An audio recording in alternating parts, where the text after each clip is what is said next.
Palamuru university ఆధ్వర్యంలో vice chancellor G Srinivasulu గారి వారి ఆధ్వర్యంలో ఇదైతే నేషనల్ కాన్ఫరెన్స్ అండ్ విజన్ 2047 అంటే ఈ కాన్ఫరెన్స్ కోసం వివిధ రాష్ట్రాల నుంచి వైస్ ఛాన్సలర్స్, ప్రొఫెసర్స్, నిష్ణాతులు వచ్చినట్లుగా ఎడ్యుకేషన్ డిపార్ట్మెంట్ వచ్చింది.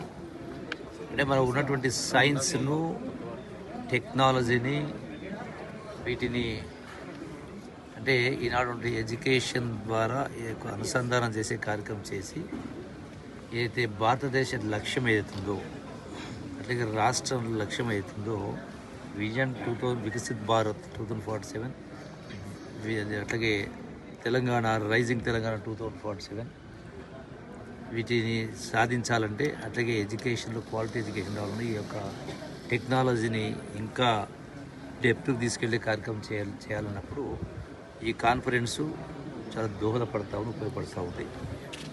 సో ఒకటి ఎడ్యుకేషన్ను స్ట్రెంథెన్ చేయడం, క్వాలిటీ ఎడ్యుకేషన్ తీసుకురావడం, దానికి సైన్స్ను ఇప్పుడున్నటువంటి ఆర్టిఫిషియల్ ఇంటెలిజెన్స్ కానీ వీటన్నిటిని కూడా అనుసంధానం చేస్తూ యొక్క ఆర్థికంగా కూడా భారతదేశం ఆర్థికంగా ఎదగడం కోసం ఎట్లయితే ప్రపంచ దేశాలతో పోటీ పడడానికి ముందుకు తీసుకెళ్లే దానిలో భాగంగా వచ్చేటువంటి అంటే 100 సంవత్సరాల భారతదేశ స్వాతంత్రం 100 సంవత్సరాలు 2047 సంవత్సరం నాటికి ఆ లక్ష్యం చేరుకోవడం కోసం ఈ కాన్ఫరెన్స్ ఉపయోగపడుతుంది. ఇందులో అందరూ నిష్ణాతులు, ప్రొఫెసర్స్, వైస్ ఛాన్సలర్స్, రిజిస్ట్రార్స్, విద్యా డిపార్ట్మెంట్ గురించి ప్రభుత్వ, రాష్ట్రం, కేంద్ర యొక్క ఎడ్యుకేషన్ డిపార్ట్మెంట్ ఆఫీసర్లు పాల్గొన్నారు. సో ఇది ఉపయోగపడుతుంది, ఒక మంచి కార్యక్రమం. ఈ గౌరవం అనేది పాలమూరు యూనివర్సిటీకి, అంటే పాలమూరు జిల్లాకు, అవిభక్త పాలమూరు జిల్లాకు, అలాగే వైస్ ఛాన్సలర్ శ్రీనివాస్ గారికి మన జిల్లాకు ఒక ప్రాధాన్యత సంతరించుకున్నట్టు. సో ఇటువంటివి కొనసాగాల్సిన అవసరం ఉంది. ఈ సందర్భంగా నేను మాట్లాడప్పుడు ఒక మాట చెప్పిన, విజన్ వికసిత్ భారత్ 2047 అన్నా, రైజింగ్ తెలంగాణ 2047 రావాలన్నా గ్రామాలే పట్టుకోవాలి. భారతదేశం అంటేనే భారతదేశం యొక్క భవిష్యత్తు గ్రామాల్లో ఉంది. ఇప్పటికి కూడా 60% ప్రజలు, 70% ప్రజలు గ్రామాల్లో ఉన్నారు. కొంత మైగ్రేషన్ అయినా కూడా, మైగ్రేషన్ అయిన వాళ్ళు కూడా అండర్ ఎంప్లాయ్మెంటు లేకపోతే అన్స్కిల్డ్ లేబర్నే ఉన్నారు చాలామంది.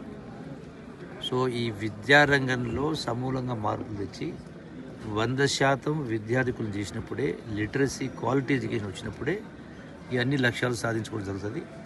అట్లాగే యువతను కూడా బలోపేతం చేయాల్సిన అవసరం ఉంది ఈ ఎడ్యుకేషన్ పట్ల. దీంతో పాటుగా ఈరోజు గ్రామాలలో చాలామంది ప్రజలు, నేను ప్రతి మీటింగ్లో అడుగుతూ ఉన్నా, 100 మంది అంటే ఆ మీటింగ్లలో 100 మంది అటెండ్ అయితే 95% మంది అప్పులో ఉన్నారు. అంటే ఈ ప్రైవేటు చదువుల పేరు మీద కార్పొరేటు విద్య కోసం లక్షల రూపాయలు అప్పులు చేసి పెడతా ఉన్నారు. అట్లాగే కార్పొరేటు వైద్యం కోసం ఒక్క తెలంగాణ రాష్ట్రంలో నాకు తెలిసి సబ్జెక్టు కరెక్షన్ సంవత్సరానికి 15,000 కోట్ల రూపాయలు ఆరోగ్యంగా ఖర్చు పెడతా ఉన్నారు. అట్లాగే ఫాల్స్ ప్రెస్టీజ్ల కోసం ఎవరో ఏదో అనుకుంటారని చెప్పని ఫంక్షన్ల పేరు మీద కూడా లక్షల రూపాయల అప్పులు పాలవుతా ఉన్నారు. ఈ 3 కలిపి ఇలా 95% మంది అప్పులు కూరుకుపోయింది. వాళ్ళ దాని నుంచి బయటికి రావాలంటే ఈరోజు ఉన్నటువంటి సాంకేతిక పరిజ్ఞానం ఉంది కాబట్టి, టెక్నాలజీ ఉంది. ఈరోజు అంటే ఒక విప్లవం, సాంకేతిక విప్లవం ఒకటి వచ్చింది కాబట్టి, ప్రపంచమే ఒక కుగ్రామంగా మారింది కాబట్టి, ఉన్న ఊర్లోనే, ఉన్న ఇంట్లోనే అన్నీ నేర్చుకోవచ్చు.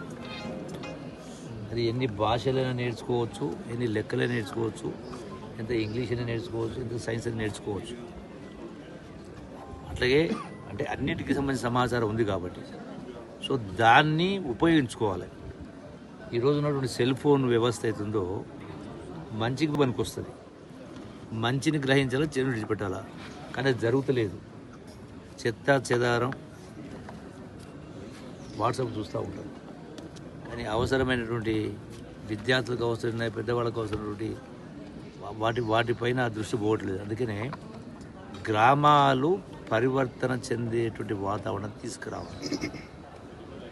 ఆ బాధ్యత ఒకరి కాదు, ప్రభుత్వము, ప్రజలు, ప్రజా సంఘాలు, విద్యార్థులు, మహిళలు, రైతులు, వ్యక్తులు, సంఘాలు అన్నీ కలిసికట్టుగా ఆలోచన చేసినప్పుడే ఇప్పుడు మనం ఈరోజు ఇక్కడ ఏదైతే ఈ యొక్క జాతీయ సెమినార్ కాన్ఫరెన్స్ పెట్టుకున్నామో ఆ లక్ష్యం నెరవేరాలంటే దీంతో పాటుగా దాన్ని కూడా సమాంతరంగా ముందుకు తీసుకెళ్ళినప్పుడే ఆ లక్ష్యాలని మనం సాధించగలుగుతాం. జరిగిపోయిన దాన్ని మనం మాట్లాడేందుకు జరిగిపోయింది కాబట్టి భవిష్యత్తులో ఆ విధంగా కాకుండా ఎదురు కూడా డెఫినెట్గా ఒక ప్రభావం ఇస్తుంది. కరెక్ట్. మళ్ళీ మన యూనివర్సిటీకి ఇన్ని అవకాశాలు వస్తారంట సార్, ఎంత మంచి అవకాశం వచ్చింది అవకాశం ఉంటుంది. అవకాశాలు రావడం, అవకాశాలు తెచ్చుకోవాలి. మనం ఎంత బాగా చేస్తే అది రాణిస్తే అవకాశాలు ఫాలో అవుతాయి. అవకాశాలు ఎప్పుడు మనం ఫాలో అవ్వడం కాదు, మన సత్తాను బట్టి అవకాశాలు వస్తాయి. Thank you.